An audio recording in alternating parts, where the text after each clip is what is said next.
안녕하십니까. 삼성서울병원 권현철입니다. 한 달 만에 이렇게 다시 찾아뵙게 됐습니다. 오늘 주제는 고지혈증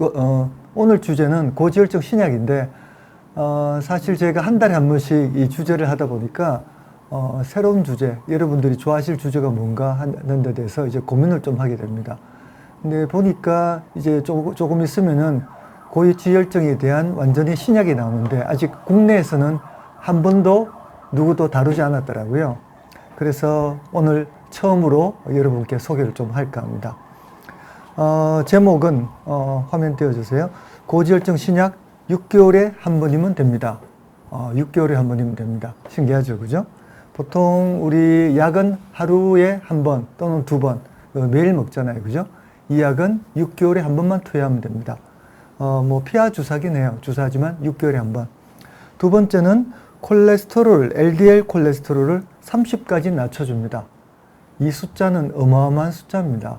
이때까지 이제 누구도 도달해 보지 못했던 숫자인데, 이 고지혈증 신약에 대해서 말씀을 드리고자 합니다. 근데 지금 고지혈증에 대해서는 스타틴에 대한 강의는 많이 들으셨죠. 관심 있으신 분들은 수십 년 전부터 여러 가지 스타틴, 새로운 좋은 스타틴이 나왔다, 굉장히 효과가 좋다, 이런 얘기를 많이 들으셨을 텐데, 지금 이 장면에서 왜 신약이 필요하냐? 그죠? 이렇게 좋은 약들이 많은데, 신약이 여전히 필요합니다. 첫 번째는 약을 잘 안 드시는 분들이 많습니다. 그래서 우리 수능도라 그러는데, 약을 매일 처방하니까 매일 안 드시고 까먹는 분도 있고요. 더 중요한 이유, 가장 중요한 이유는 아직도 강력한 약이 필요합니다. 왜 필요하냐면은, 이 콜레스테롤 중에 LDL 콜레스테롤이 소위 말해서 이제 나쁜 콜레스테롤이라 그래서 우리가 동맥경화, 협심증, 심근경색, 뇌졸중 이런 걸 막기 위해서 조절해야 될 가장 중요한 타겟입니다. 목표입니다. 이 LDL 콜레스테롤 기준치를 정상은 이제 130 이하가 정상인데, 그보다 이상이면은 이제 고지혈증이죠. 고콜레스테롤 혈증이죠. 근데 이 콜레스테롤을 이제 약을 먹어서 이제 치료를 하면은, 일반적으로 병이 없는 분, 그냥 고지혈증만 있는 분들은 목표를 100 이하로 합니다. 근데 고위험군이라는 거는 협심증이나 심근경색, 뇌졸중이 있었던 분으로서, 또는 당뇨가 있는 분이라든가 집안에 협심증, 뇌졸중 병력이 있으신 분들은 목표를 70 이하로 합니다. 그리고 가장 최고위험군, 그러니까 병이 계속 재발했다, 심근경색이다, 이런 분들은 현재 가이드라인에서는 목표를 55까지 낮추도록 그렇게 되어 있습니다. 상당히 많이 낮춰야 되죠, 그죠? 근데 이 현재 약으로 이 목표치까지 도달을 잘 못합니다. 이게 우리나라 심혈관 환자, 협심증, 심근경색 환자 60%에서 이 가이드라인에서 제시하는 목표치에 도달을 못했습니다. 이 다이지스트라는 거는 이제 아시아 태평양 국가들을 대상으로 우리 가이드라인에서 제시하는, 좀 전에 말씀드린 그 가이드라인 수치를 얼마나 많은 환자들이 도달을 하는가를 가지고 이제 조사를 했습니다. 우리나라에서 이제 병명에 따라 좀 틀린데 한 40% 정도만 목표에 도달했고, 다른 나라보다는 조금 낮죠, 그죠? 인디아가 왜 이렇게 높은지는 잘 모르겠지만, 하여튼 아시아 지역, 미국도 유럽도 다 마찬가지입니다. 전체적으로 그렇게 스타틴과 같은 여러 가지 좋은 약들이 많이 나왔지만, 우리가 목표로 하는 병을 정말 재발을 막기 위해서는 이 정도까지 낮춰야 된다 하는 목표치에 40%밖에 도달을 못합니다. 그래서 신약이 필요합니다. 이 신약에 대해서는 설명이 조금 복잡합니다. 그래서 신약에 도달하기까지, 신약을 말씀드리기까지 기초적인 지식을 일단 좀 말씀드리고자 합니다. 우리가 고지혈증이라고 그러죠, 그죠? 고지혈증의 이 지는 지방을 뜻합니다. 지방. 의학적으로는 지질이라고 불러요. 지질. 그래서 가끔 우리가 지질 동맥경화 학회라고 그러면은 가끔 이제 산에 있는 광맥을 파는 사람인 줄 알고 연락 오는 경우도 있다 그러는데, 의학적으로는 지방을 지질이라고 부릅니다. 지질. 지질에는 콜레스테롤과 중성지방이 있어요. 중성지방은 여러분들이 흔히 볼 수 있어요. 버터도 그렇고, 그 다음에 삼겹살 지방, 그리고 소고기 지방, 그리고 뭐 불포화 지방 쪽으로는 올리브유도 있고요. 뭐 의류에 있는 이제 기름도 있고 그런 게 다 중성지방입니다. 이 중성지방은 동맥경화에 간접적으로 기여를 해요. 직접 기여하는 거 아닙니다. 그래서 동맥경화에 기여를 하는 정도지만 중요한 건 콜레스테롤입니다. 콜레스테롤은 동맥경화의 직접적인 원인이에요. 왜냐? 이게 혈관입니다. 혈관에 뭐가 쌓여있죠, 그죠? 노란 게 쌓여있는 게 이거 완전 콜레스테롤 덩어리입니다. 물론 콜레스테롤이 세포 안에 들어있는 것도 있고 완전히 그냥 자유로운 프리 콜레스테롤이 이제 밖에 나와 있는 경우도 있는데 이 전체에 쌓여있는 건 콜레스테롤이에요. 중성지방이 쌓이지 않습니다. 그래서 콜레스테롤은 동맥경화의 완전 직접적인 원인입니다. 그 다음에 사실 콜레스테롤이 우리 몸에서 중요한 역할을 하는 것은 성호르몬의 재료가 돼요. 이 콜레스테롤의 일부를 살짝 바꾸면은 그게 바로 이제 에스트로겐이 됩니다. 여성 호르몬이 되고 그걸 또 살짝 바꾸면은 테스토스테론, 남성 호르몬이 됩니다. 콜레스테롤 없으면은 우리 성호르몬 못 만들어요. 그래서 굉장히 중요하겠죠. 그죠? 그 다음에 사실 생명과 관계된 거는 세포막 안정화에 기여를 합니다. 세포막은 이제 기름으로 되어 있어요. 사실 기름으로 되어 있고 일부가 이제 단백질이 있고 그 기름으로 되어 있으니까 좀 불안정할 거 아니에요. 그죠? 그 안정화를 시키는 게 요 조그맣게 붙어 있는 콜레스테롤들이 안정화를 시켜서 이 콜레스테롤 없으면은 완전히 없으면은 우리 몸의 세포 다 터집니다. 뭐 사람이 존재할 수가 없죠. 이렇게 콜레스테롤은 필수 영양소입니다. 필수 영양소지만 사실은 이제 몸에서 만들기도 해요. 그래서 이 콜레스테롤을 전체 일생을 좀 이해를 하시면은 고지혈증 약, 그리고 콜레스테롤 약을 어떤 식으로 작동하는가를 알 수가 있습니다. 콜레스테롤 일생. 그러니까 하루 콜레스테롤 섭취량은 굉장히 적습니다. 0.4g, 400mg이죠, 그죠? 과거에 콜레스테롤 하루 이제 권장량 이 이하로 먹으라 했을 때가 300mg이에요. 그거보다는 조금 더 먹으니까 0.4g, 굉장히 적죠. 콜레스테롤은 눈에 안 보입니다. 이제 모아놓으면 투명하고 그냥 고기와 뭐 여러 가지 사이에 그냥 사이사이 들어있어요. 그래서 굉장히 작은 양을 섭취하고 대신 간에서 많이 만들어요. 간에서 하루 2g을 만듭니다. 만드는 양이 훨씬 많죠, 그죠? 그래서 과거에는 콜레스테롤 하루 섭취량을 뭐 300mg 이하로 낮춰라. 그게 계란 반 개다. 뭐 이렇게 하다가 2015년부터 그 가이드라인이 없어졌어요. 그러니까 뭐 오징어, 뭐 조개, 뭐 이런 것들 먹는 제한이 없어졌습니다. 왜냐하면은 먹는 거는 0.4g, 생산은 2g. 먹는 양하고 몸속에 콜레스테롤 수치하고는 별 관계가 없었거든요. 하여튼 이 콜레스테롤 생산 2g, 섭취를 0.4g 하는데 그 콜레스테롤이 가장 많이 모여 있는 것은 담즙입니다. 담즙. 우리가 담즙이라는 건 쓸개에 모였다가 액이 나오면서 지방하고 결합해서 지방 흡수를 도와주는 겁니다. 우리가 말하는 뭐 담석 또는 뭐 우황청심환 할 때 우황, 그것도 이제 다 담즙이거든요. 담즙의 기초 이제 구조가 콜레스테롤이에요. 콜레스테롤에 또 몇 개 붙이면은 담즙이 됩니다. 이 담즙을 하루 24g, 굉장히 많죠, 그죠? 24g을 배설해서 지방하고 결합해서 이제 쭉 통해서 내려오다가 대장으로 나가는 건 한 2g쯤 돼요. 담즙이 변으로 나갈 때는 노란색을 띠면서 나가잖아요. 노란색이 이게 담즙이에요. 노란색을 2g 나갔는데 나머지는 어떻게 되느냐? 나머지는 다 재흡수됩니다. 회장이라고 소장의 마지막 부분에서 간문맥이라는 혈관을 통해서 재흡수가 돼요. 그러니까 하루 24g 정도가 이 장에서 돌아다녀요. 그리고 2g을 만들고 0.4g을 섭취합니다. 이게 콜레스테롤의 일생이에요. 그럼 이 부분이죠, 그죠? 그게 이제 간에서 만든 부분들이 좀 혈관으로 들어온 부분이 그 콜레스테롤이 혈관에 쌓여가지고 동맥경화를 만듭니다. 그래서 간에서 혈관으로 갈 때 콜레스테롤을 실어 나르는 이 운반차가 있어요. 운반차를 LDL이라고 부릅니다.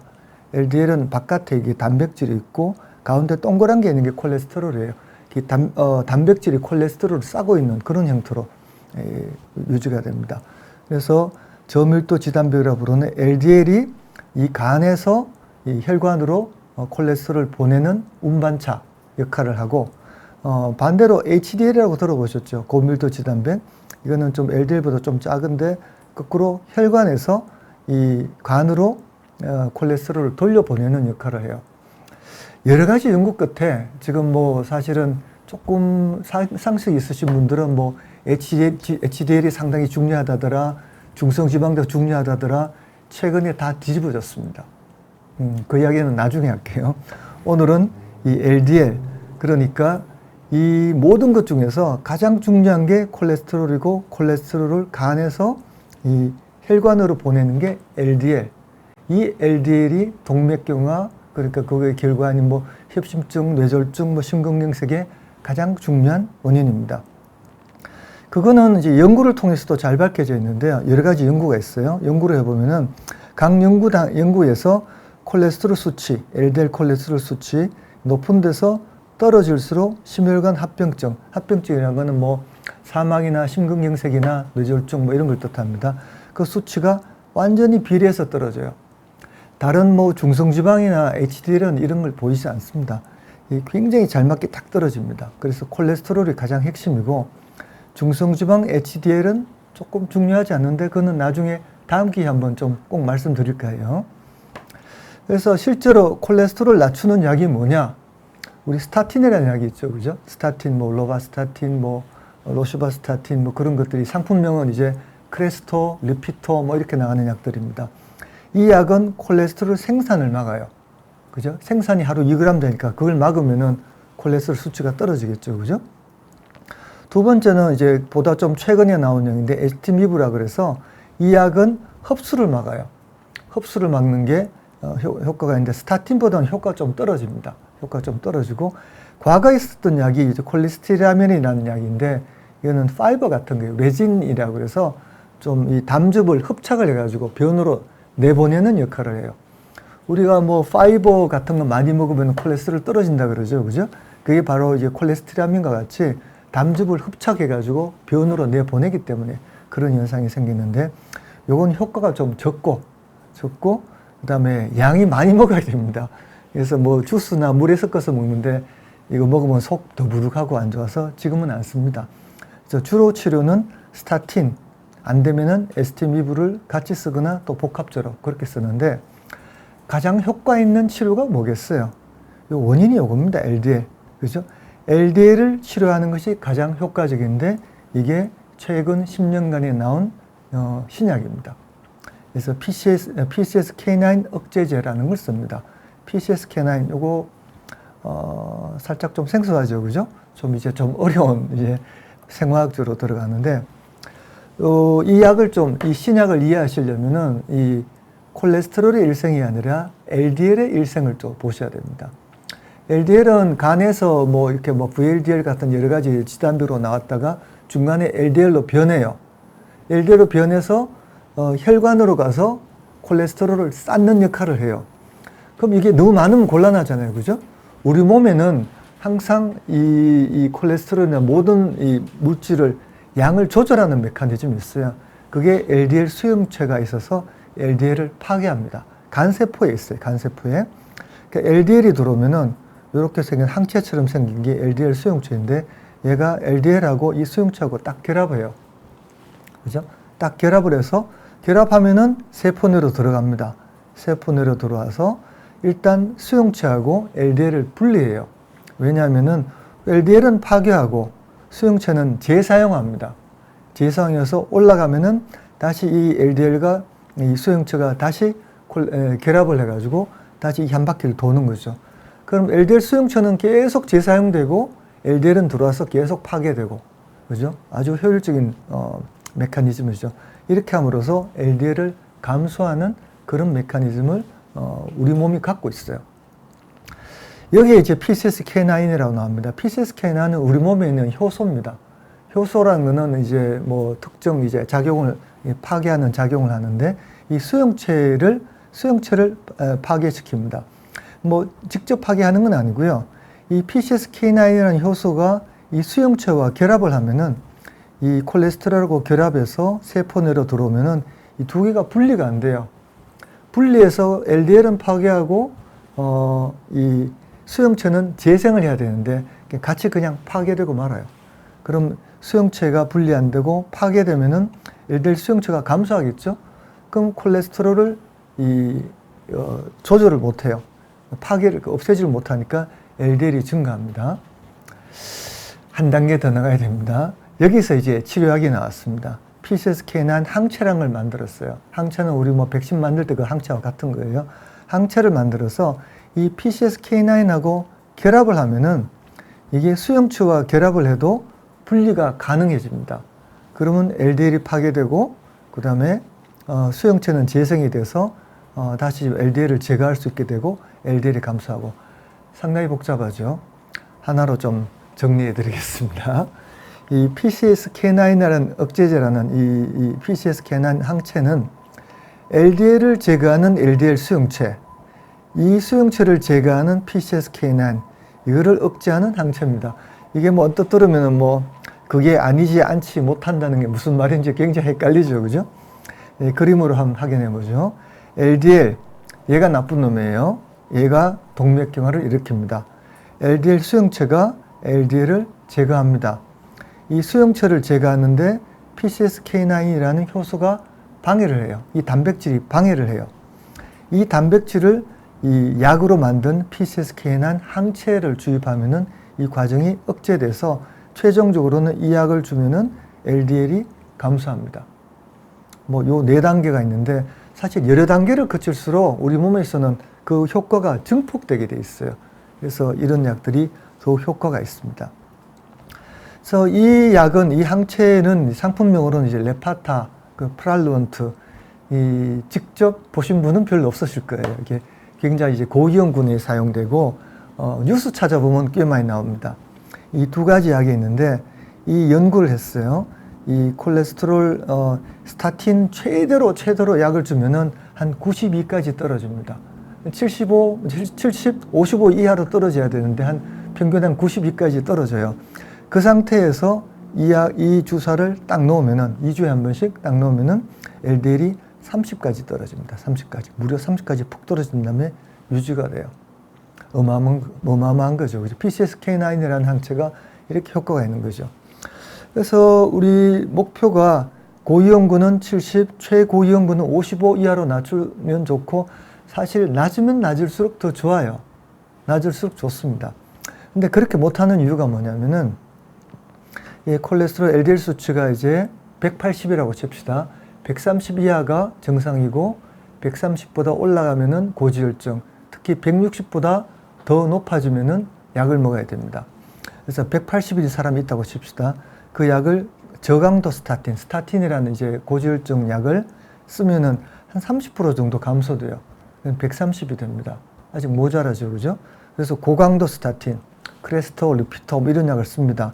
한 50% 정도 떨어져요. 그럼 90. 상당히 떨어졌는데 이렇게 70에 도달을 못했죠. 그래서 에스티미브라고 흡수, 아까 이제 콜레스테롤 흡수를 막아주는 약을 추가로 줘요. 이 두 가지 약들은 매일 먹는 약입니다. 알약으로 나오고 매일 먹는 약인데 그걸 하면은 추가로 20%가 더 떨어집니다. 여기서 20% 더 떨어지면 드디어 70에 도달합니다. 근데 평균 70이지 뭐 어떤 사람은 도달을 하고 어떤 사람은 도달 못하고 그리고 55까지는 도달 못했죠. 이 상태에서 PCSK9 항체를 추가하면은 여기서 추가로 60%가 더 떨어집니다. 드디어 30에 도달합니다. 그러니까 목표 55를 확 지났죠. 그죠? 진짜 뭐 이 약을 사용하면은 목표치에 도달 못하는 환자가 정말 거의 없습니다. 저도 환자한테 써보면은 이 효과가 굉장히 좋아서 뭐 제 환자 중에서는 이 목표치에 도달 못하는 사람이 없었어요. 그리고 이거를 한 2만 명, 15,000명, 2만 명 되는 환자를 대상으로 이게 심혈관 합병증, 그러니까 사망률이나 심근경색, 뇌졸중 낮추는가를 봤습니다. 그러니까 기존 스타틴하고 에스티메브 최대로 사용해도 그 상당히 이제 뭐 이런 합병증이 생긴 사람이 많았는데 이 약을 추가를 하면은 20%를 추가로 감소해요. 3년 내에 20%를 감소하면은 뭐 6년, 10년 계속 쓰면은 더 많이 감소되겠죠. 그죠? 그게 이제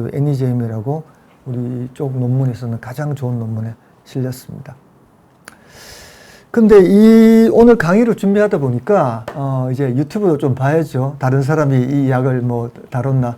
지금 말씀드린 약은 유튜브에서 일부가 다뤘어요.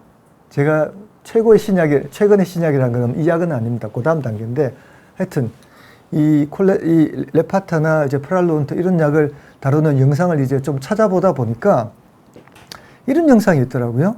고지혈증 약이 당신을 죽이고 있다는 근거. 이게 조회수가 100만을 넘었어요. 그 다음에 LDL 콜레스테롤 낮추면 큰일 납니다. 의사가 직접 반박합니다. 조회수 130만. 이분들은 사실 뭐 순환기내과 아주 전문은 아니신 것 같아요. 제가 뭐 그분들 개인적으로 알지는 못하지만. 하여튼 이분들의 주장은 뭐냐면은 이제 데이터가 이건 우리나라 데이터입니다. 우리나라 건보 데이터하고 1000만 명을 건강보험의 데이터를 가지고 딱 보니까 총 콜레스테롤이 높은 사람은 사망률이 높은데 떨어지면 낮아지다가 총 콜레스테롤이 뭐 120, 140 다가가니까 사망률이 증가하는 거예요. 그래서 낮추면 큰일 납니다. 고지혈증 약 써서 콜레스테롤 낮추면은 죽습니다. 이런 주장을 한 건데 완전히 해석을 잘못한 겁니다. 완전히 해석을 잘못한 겁니다. 뭐냐면은 이런 연구는 한 사람을 딱 두고 콜레스테롤을 딱 낮춰서 본 연구가 아니라 그냥 탁 잘라가지고 콜레스테롤 높은 사람, 낮은 사람, 그 사람의 사망률 그냥 딱 본 거예요. 그렇기 때문에 어떻게 되냐면은 콜레스테롤을 낮출 수 있는 다른 이유 때문에 사망합니다. 그게 뭐냐면은 제일 많은 게 간질환, 간경화. 아까 콜레스테롤이 간에서 만들었다 그랬죠, 그죠? 간 기능이 나빠지면은 콜레스테롤을 못 만듭니다. 그럼 콜레스테롤이 굉장히 떨어져요. 그렇게 떨어진 사람들은 사망률이 높죠. 그 다음에 암이나 하다못해 뭐 폐렴, 그런 중한 병이 걸리면은 간이 콜레스테롤을 안 만들어요. 바쁜데 무슨 콜레스테롤 만들어요. 병하고 싸워야지. 암에 걸린 사람도 콜레스테롤 굉장히 낮습니다. 그래서 그런 사람들이 다른 병 때문에 콜레스테롤이 낮아지는 거지 콜레스테롤 낮춘다고 낮아지는 건 아니에요. 사실이 아닙니다. 요 이야기를 다음에 모아서 한번 요 굉장히 재미있는 주제 같아서 다음에 고지혈증에 대한 주제를 모아가지고 한 달 뒤에 한번 말씀드릴까 합니다. 여기에 콜레스테롤, LDL 낮춘다고 위험해지지 않다는 굉장히 중요한 증거가 있습니다. 그게 이제 PCSK9, 아까 계속하게 얘기했죠, 그죠? PCSK9 유전자가 어떻게 발견됐는지를 말씀드릴게요. 이게 최근에 발견됐어요. 2013년에 PCSK9 유전자가 없는 환자가 발견됐어요. 우리 몸의 PCSK9은 이 LDL 수용체를 파괴하도록 디자인된 이 단백질인데 이게 없는 사람이 생긴 거예요. 없는 사람이 발견된 거예요. 이게 펜실베니아 대학에 어떤 40세 흑인 여자분이 방문했는데 상처가 좀 나서 방문했다 그래요. 방문했는데 여러 가지 피 검사하다 보니까 LDL이 무려 14가 나온 거예요. 14. 30만 돼도 낮은데 14는 어마어마하게 낮죠. 근데 이 사람이 굉장히 건강해요. 그게 이제 이 기사가 이제 네이처에 났는데 네이처지 이야기는 말처럼 건강하다. 그렇게 돼 있습니다. 굉장히 건강했는데 그래서 왜 건강했고 왜 LDL이 이렇게 낮은가? 그때까지만 해도 LDL 낮으면은 위험한 게 아닌가 그런 얘기가 있었거든요. 그래서 조사해 보니까 이제 PCSK9의 유전자 변이가 발견됐는데 이 사람은 PCSK9 유전자가 변종이 돼가지고 기능을 안 해요. 이 단백질을 안 만들어요. 그 변이를 이제 헬렌 홉스라고, 이 사람이 헬렌 홉스고요. 뒤에 이제 수줍게 서 있는 사람이 코헨이라는 사람인데 이 사람의 첫 유전자를 발견했어요. 근데 이 환자분이 얼마나 건강하냐면은 이 네이처지에 따르면은 이 유전자를 발견하려고 8,000번에 걸쳐서 피를 뽑았답니다. 8,000번. 이 거짓말 아닌가 싶은데 하여튼 네이처지 같은 그런 데에 이런 좋은 잡지에 써 있으니까 사실이겠죠. 그 정도로 건강한 사람이에요.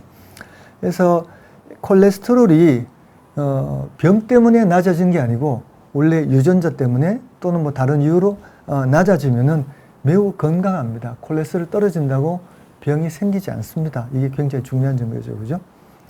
그래서 PCSK9 억제제는 이렇게 이제 그 자체가 PCSK9이 굉장히 중요한 역할을 하기 때문에 콜레스테롤을 많이 낮추는데 2주에 한 번씩 피하에 주사합니다.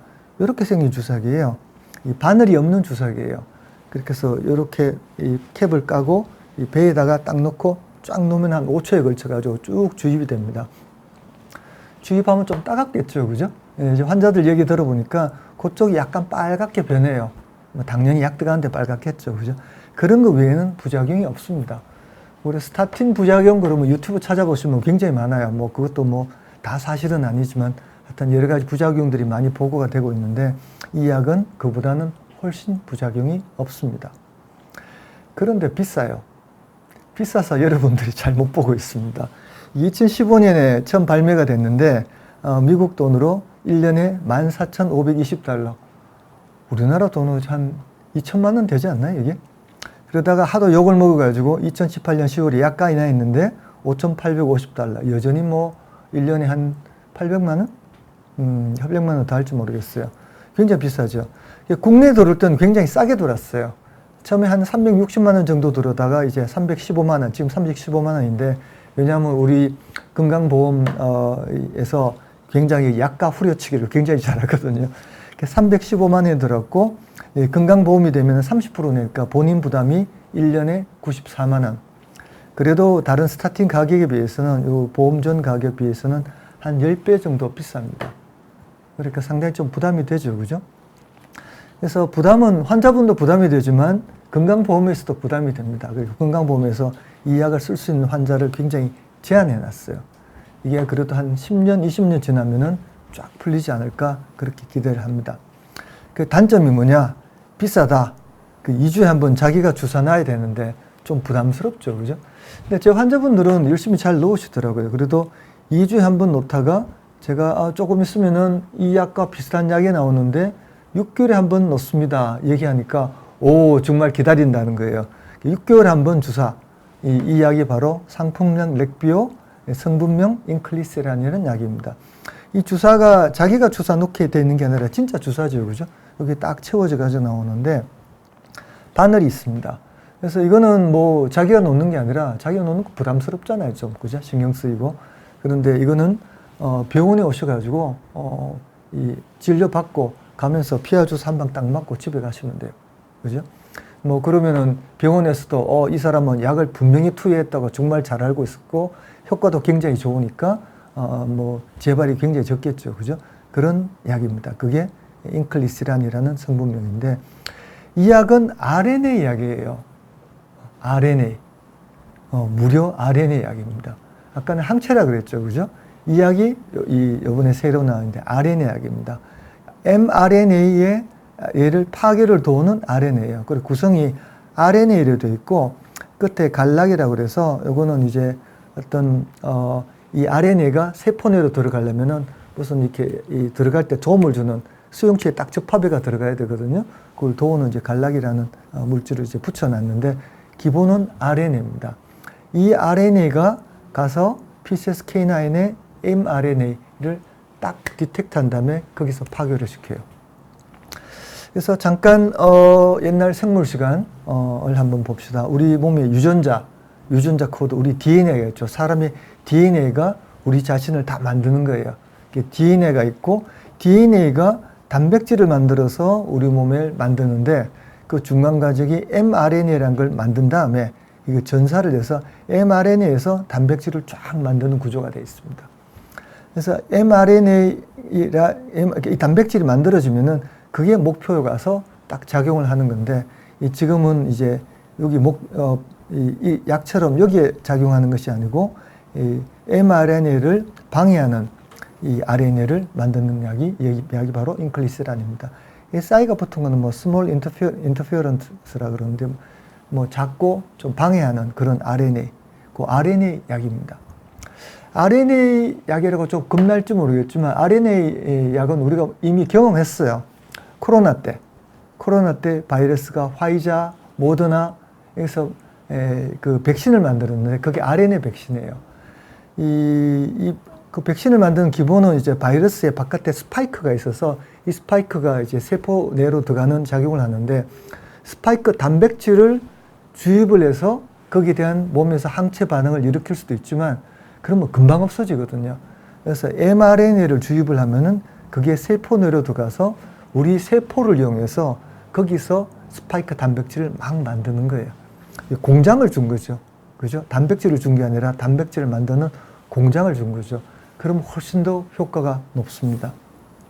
그래서 RNA 약이라는 거는 이미 우리한테 와 있다. 그렇게 말씀드릴 수 있고요. 그 인클리시란이라는 거는 뭐 과정이 복잡하지만 PCSK9의 mRNA를 파괴해요. 아까 보신 그림을 다시 보면은 LDL을 파괴하는 것이 LDL 수용체인데 이 수용체를 작동을 못하게 하는 게 PCSK9인데 이 PCSK9을 만드는 mRNA를 파괴하는 약이 인클리시란입니다. 이 작용은 뭐 PCSK9을 이제 없애는 아까 항체, 뭐 레파타나 프랄루온트 같은 그런 약하고 거의 비슷한 역할을 해서 이 기존 연구를 보면은 역시 뭐 최대로 스타틴을 쓴 사람에 비해서 이 약을 사용하면 LDL 콜레스테롤을 50% 추가 감소시킬 수 있어요. 그러니까 LDL 30까지도 도달할 수가 있는 거죠. 그래서 아직 임상연구라는 거는 뭐 여기 보시면 16,500명, 14,000명, 이 굉장히 많은 환자를 대상으로 시험을 해봐야 이 효과가, 이 약이 정말 부작용이 없고 효과가 없다는 걸 알 수 있긴 하지만 지금까지 뭐 몇천 명 정도 시험해 보면은 심혈관 합병증을 24% 낮추고 부작용은 별로 없다. 그렇게 나와 있어서 굉장히 기대가 됩니다. 그래서 인클리시란 이 새로 나온 약의 장점은 효과가 확실해요. 6개월에 한 번씩 병원에 가서 피하 주사만 맞으면 됩니다. 부작용 거의 없고요. 이 유전자 변형은 이 mRNA를 사용하는 거라서 DNA를 조작하는 건 아니거든요. 그래서 우리 RNA 백신 맞을 때 뭐 유전자에 문제가 생기느냐 뭐 그런 이슈가 좀 있었어요. 결국 없는 걸로 밝혀졌지만 이거는 그보다도 더 안전합니다. 이 렉비오라는 약은 유전자 변형을 일으키지 않고 RNA만 건드린다. 그래서 2021년 12월에 미국 FDA 허가를 받았고 현재 유럽과 중국, 일본, 미국, 유럽, 중국, 일본 하면 뭐 주요 국가는 다 허가받은 거고요. 우리나라는 이제 한 몇 개월 뒤에 올해 하반기에 아마 허가가 날 걸로 예정이 되어 있습니다. 그래서 아직 어디 유튜브에서도 이 약을 다루지는 않은 걸로 알고 있습니다. 단점, 가격이죠. 이것도 비쌉니다.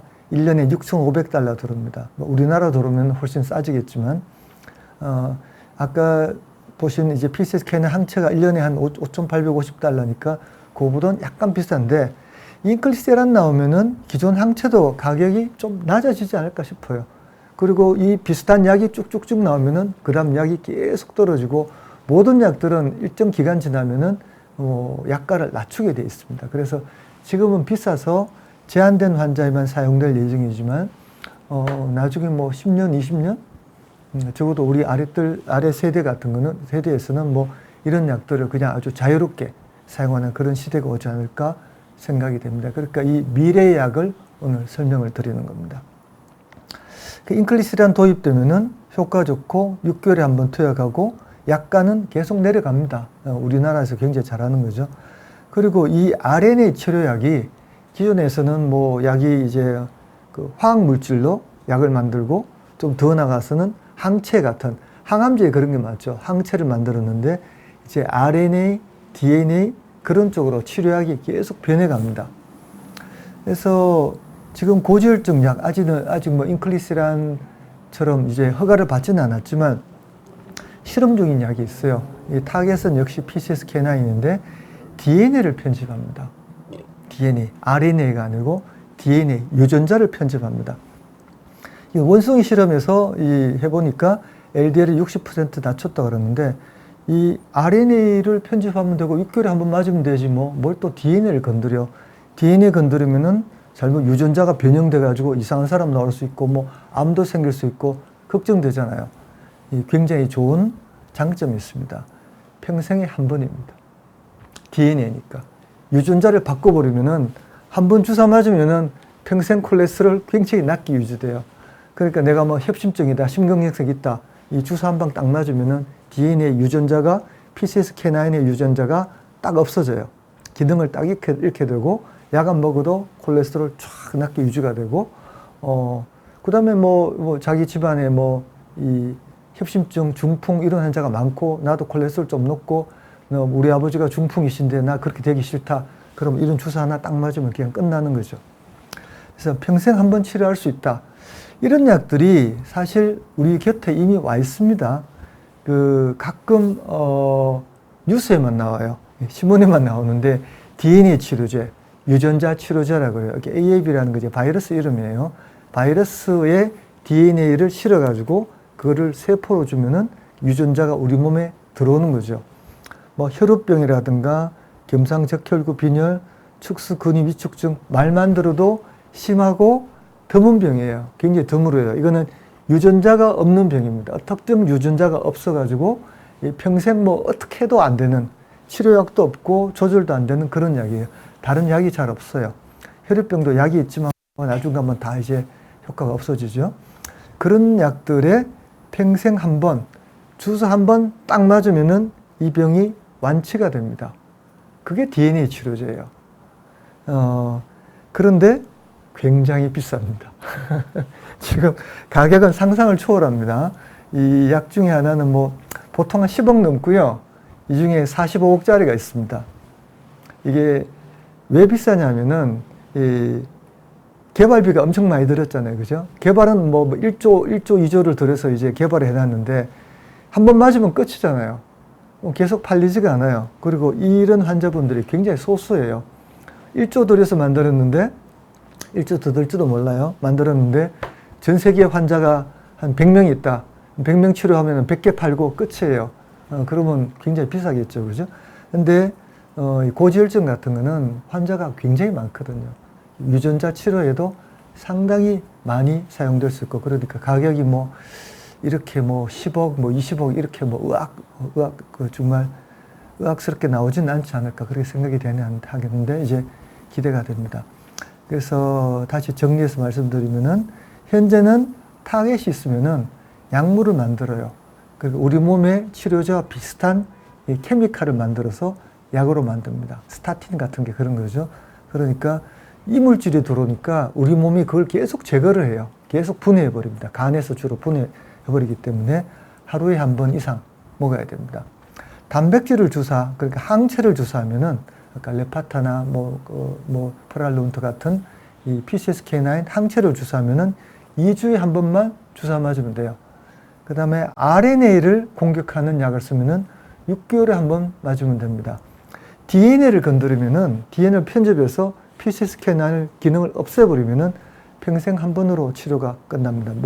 물론 이 현재 이제 항체에서 이 초기 단계인데 이게 정말 장기적인 안전성이 딱 보장될지는 아직은 뭐라고 말씀드릴 수는 없지만 적어도 제 생각에는 우리 다음 세대에서는 이런 약들이 모든 약을 치환해서 사용되지 않을까 하는 생각이 듭니다.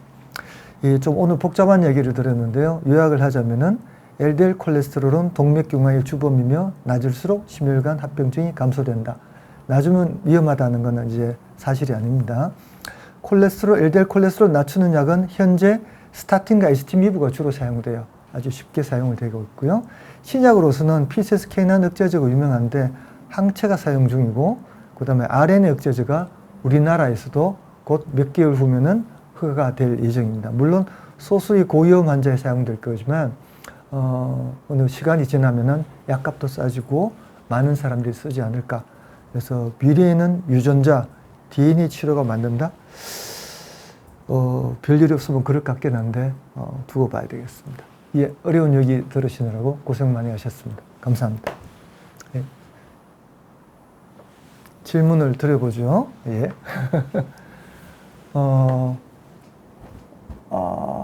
그렇죠. 엔젤님, 예. 질문이 아무래도 뭐 신약에 대해서 질문이 나오기는 좀 어렵죠. 60세 남성이고 자막이 나오고 있는 건가요, 그러니까? 예, 남성이고 당뇨약 복용 6개월째고 중성 지방 수치 200에서 300, 간 수치 60, LDL 130, 고지혈증 약 처방이 안 되냐? 사실 온라인으로 진료하는 것은 불법입니다. 그래서 이걸 일반화시켜서 이 환자가 어떻게 되는가는 어떤가는 사실 이 환자를 봐야 돼요. 그죠? 이제 다른 문제가 지금 말씀하신 내용 이외에 다른 확인해야 될 게 되게 많거든요. 그냥 원칙적으로 말씀드리면은 해석을 하자면은 이제 당뇨 환자들은 중성지방 수치가 많이 올라갑니다. 중성지방의 원인이 이제 혈당이 중성지방을 올리는 거거든요. 그래서 이 정도 수준은 별로 조절할 필요 없고, 간 수치는 이제 스타틴 사용하면 간 수치가 올라간다는 얘기가 많은데 사실 별로 올리지는 않아요.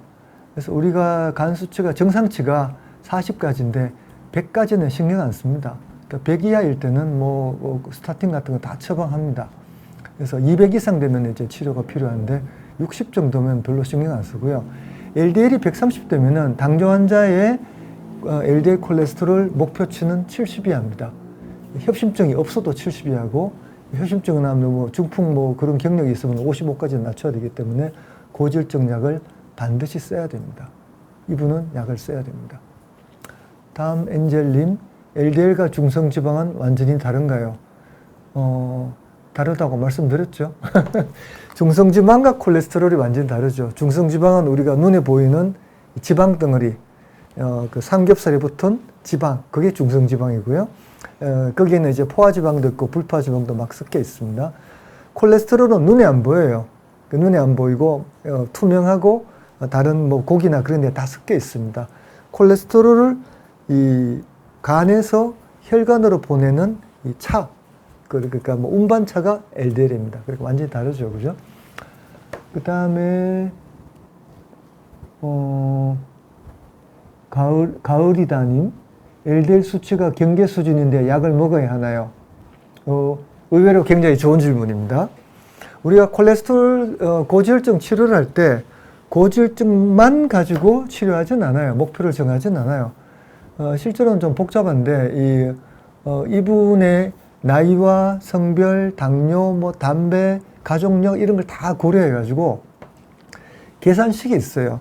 이분이 협심증이나 심근경색이 생길 수 있는 가능성이 얼마다. 그래서 10년 내에 10% 이상이 된다. 그러면은 콜레스테롤 수치를 낮춰야 됩니다. 왜냐? LDL 콜레스테롤 수치가 현재 약으로는 가장 손쉽게 낮추거든요. 나이를 낮출 수는 없잖아요. 남녀 바꿀 수도 없고, 그죠? 가족력이 있는데 어떻게 해요? 담배는 끊어야겠지만 실패하는 경우도 많고, 근데 콜레스테롤은 약으로 굉장히 조절을 잘할 수 있기 때문에 같은 경계 수치라도 나이가 많고 남자고 집안에 뭐 협심증이 있고, 그 다음에 요새 뭐 관상룸에 스퀘어 검사 많이 하잖아요. 그죠? 해보니까 스퀘어 수치가 400 이상이다 또는 100 이상이다. 그런 걸 다 고려해서 그런 위험이 있으면은 이 약을 먹어야 되고, 아무것도 없고 가을이다라고 보니까 여자분 같은데 만일 젊은 여자분이다, 뭐 40세, 50세면 제가 보기에는 젊은 여자분입니다. 그런 분들이고 다른 당뇨나 문제가 없다면은 경계 수치면 약 안 먹습니다. 그러니까 이거는 뭐 식이요법이나 운동 이런 거 권장하는데 운동 많이 하고, 그 다음에 고기 섭취를 좀 줄이고 뭐 그런 식으로 좀 많이 권합니다. 올라오신 질문이 너무 좀 진료에 가까운 질문이 많았어요. 그래도 하나 하죠. 샤파 49님. 굉장히 복잡한데, 뭐 때문에 하나 이분 글을 말씀드릴 거냐 하면은, 뭐 약은 잘 드시고 있어요. LDL도 54 아주 좋죠. 중성지방도 102. 아스피린을 먹어야 되느냐? 이거는 이전에 이 비욘디의 아스피린 편을 보시면은 제가 자세히 설명해 놨습니다. 아스피린은 지금 가이드라인에서는 추천하지 않습니다.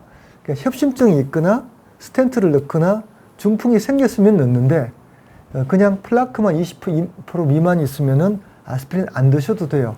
권장사항이 없어요. 근데 많은 의사분들이 처방합니다. 왜냐하면은 과거에 한 3, 40년 전에 그런 이제 고지혈증이나 고혈압이나 그런 사람들을 아스피린을 그냥 먹으니까 좀 좋더라 하는 연구가 있었어요. 그 연구 때문에 그 지식이 계속 와서 아스피린 처방을 많이 하는데, 현재 연구로는 여러 가지 뭐 당뇨가 있고 여러 가지 뭐 플라크 있고 그런 상황에서도 아스피린은 추천하지 않습니다. 먹지 말라는 건 아니고 먹을 필요는 없다는 건데, 그 의사분이 다른 이유로 아스피린을 먹어야 된다고 주장하면은 제가 아니라고 말할 수는 없어요. 그 다른 이유를 봐야 되겠지만 일반적으로 추천하지 않는데 많은 의사분들이 이 약을 처방을 해요. 저는 처방을 전혀 하지 않습니다. 트레벨류님, 오늘 질문이 복잡합니다. 총 콜레스테롤은 낮은데 중성지방만 높아서 리피드 수프라 처방마다 더 낮아졌는데 탄수화물 조절하고 약은 안 먹는데 고지혈증 문제하고 중성지방 높은 거하고 또 다른 문제죠? 요거 좋은 질문이네요. 아까 말씀드렸지만 고지혈증 안에 콜레스테롤 높은 분이 있고요. 중성지방 높은 분이 있어요. 그죠? 콜레스테롤 특히 그 중에 LDL 높은 거는 이건 무조건 치료해야 돼요. 치료할수록 좋습니다. 중성지방은 좀 얘기가 좀 다릅니다. 이것도 또 중성지방이 중요하다고 얘기하시는 분들이 많아요. 유튜브 찾아보면은 굉장히 많이 하고 리피딜 스포라전 같은 고지혈증 약을 많이 사용을 진짜도 합니다. 근데 최근에 중성지방을 낮추는 치료를 했는데 환자분들이 그닥 그 심혈관 합병증, 사망, 중풍, 협심증, 심근경색이 별로 유의하게 안 낮아졌어요. 이걸 어떻게 해석할 건가에 대한 이제 논란이 많은데 저는 옛날부터 중성지방 치료할 필요 없다고 생각하고 있습니다. HDL도 마찬가지예요. HDL을 높이는 약을 만들었는데 별로 효과가 없었어요. 그러니까 고지혈증 전공하시는 분들은 눈에 보이니까 콜레스테롤 낮추고 중성지방 낮추고 그 다음에 HDL 높이고 이런 데 집중하는데 저는 이제 협심증, 심근경색 다루는 이제 순환기내과 의사거든요. 이 순환기내과에서는 중성지방을 낮춰서 이분의 심근경색이나 중풍의 위험도가 낮아지느냐 이게 관심이 있어요. 그죠? 숫자만 줄이면 뭐예요? 진짜 환자분한테 좋아야죠. 그 연구를 해보면은 중성지방 낮춘 게 그닥 효과가 없었습니다. 다만 이제 중성지방이 500 이상 되면은 췌장염이 잘 생겨요. 우리가 정상치가 한 200, 뭐 때에 따라서 150 이렇게 하는데 한 3, 400 정도는 뭐 그닥 저는 뭐 그닥 신경을 안 쓰고요. 이게 의사마다 다릅니다. 전공마다 다르고요. 여기에 대해서 논의가 계속 돼 나가고 최근 연구가 있고 과거 연구가 있지만 하여튼 저는 뭐 그닥 중요하지 않게 생각하고 있고 탄수화물 조정하신다 그랬죠. 탄수화물 조정하시고 몸무게 좀 빼면은 대개는 조절이 잘 됩니다. 수현님? 어려운데? 저탄고지 키토식 하면 체중 감량은 되는데 LDL 270까지 올라가서 그렇죠. 키토식은 뭐 건강식품이니까 제가 잘 모르겠고요. 사실 뭐 의학적으로 뭐 효과 있다는 건 없지만 이제 여러 가지 뭐 논란이 있을 수 있습니다. 키토식은 제가 잘 몰라요. 저탄고지 말씀드릴게요. 저탄고지. 탄수화물을 줄이고 고지혈증을 높게 한다. 옛날에 뭐 황제 다이어트라 그랬죠. 예, 단백질만 드립다 먹는 거예요. 고기만 드립다 먹는 게 황제 다이어트라 그러는데 이게 체중 감량에 좋아요. 그죠? 체중 감량, 탄수화물을 줄이니까 제일 좋긴 하고 또 지방을 높게 먹으면 생각보다 많이 못 먹어요. 늦게 해가지고. 그래서 체중 감량이 되는데 단점이 콜레스테롤이 올라갑니다. 아까 좀 이상하죠. 그죠? 콜레스테롤 많이 먹는다고 콜레스테롤 올라간다고 안 그랬잖아요. 맞습니다.